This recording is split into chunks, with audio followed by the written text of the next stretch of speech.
could you explain why, but also could you think of any circumstances why the Petri dish approach would be more appropriate? So thank you. Would you just mind for people tuning in that may be unfamiliar with those terms, just to explain them? Yeah, thank you very much. So as a matter of fact, it's relatively recently that I coined these two terms, partially because of concern with the way in which the machine learning and the AI community to which I appertain is going. So I see reality-centric AI as AI that can operate effectively, accountably, and reliably in the real world, and which focuses on problems which are human-centric and messy. I liked when a previous member of your panel referred to humans being imperfect and messy. So it is very much focused on that. And this is, I would say, at the core of AI for healthcare, AI for education, AI for business. And that's as opposed to what I call Petri dish AI, which is very much focused on developing AI technology for playing games, or for that matter, even for solving technological problems, scientific problems that are very well defined, such as, for instance, protein folding. This is wonderful, and I think it needs to continue.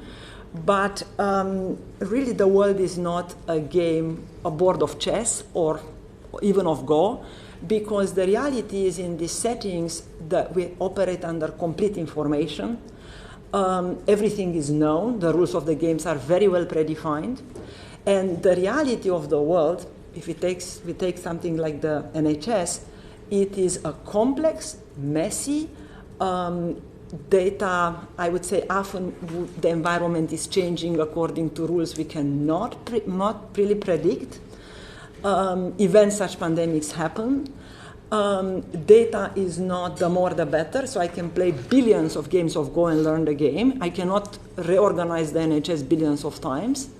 So I've written this piece to concentrate the minds of my community, the artificial intelligence community, but I would say more generally the world, to not only focus on this, let's say, hyped areas of solving games, but also to focus on really solving problems that are there in the real world, such as problems that NHS encounters due to, for instance, limited resources or complexities such as this pandemic.